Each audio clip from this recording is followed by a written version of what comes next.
vergeet van mag. Matteus 23 verse 8 tot 10 sê, maar julle moet julle nie as rabbi laat aanspreek nie, want net een is julle leermeester, en julle is almal broers. En moet niemand op aarde as julle Vader aanspreek nie, want julle het net een Vader, hy wat in die hemel is. Julle moet julle ook nie as leraars laat aanspreek nie, omdat net een julle leraar is, naamlik die Christus.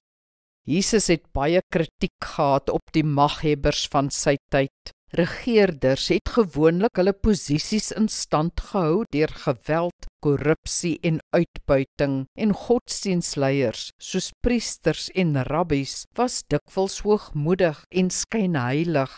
Dis dikwels steeds so nie waar nie. Mag korrupteer, want mag is die sleutel tot geld, eer en al die ander versoekings in die lewe. Daarom is Jesus se taal anders, soos in hierdie vers. Hy ontmoedig sy disippels om na mag te streef en beklee self geen hoë ampt of posisie nie. Ten spyte hiervan was Jesus die grootste leier ooit en was sy disippels uiteindelik ook groot leiers.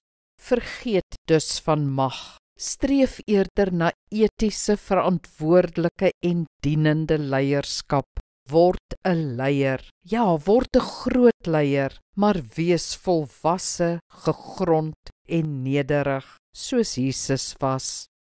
Kom ons bid saam. Hemelse Vader, help my om leierskap te aanvaar as U my tot leierskap roep. Maak my 'n sterk leier wat deur U vir U doeleindes gebruik word. Verhoed dat dit slegs oor my sal gaan of dat ek in die proses korrup of hoogmoedig word. Amen. Die Here seën jou.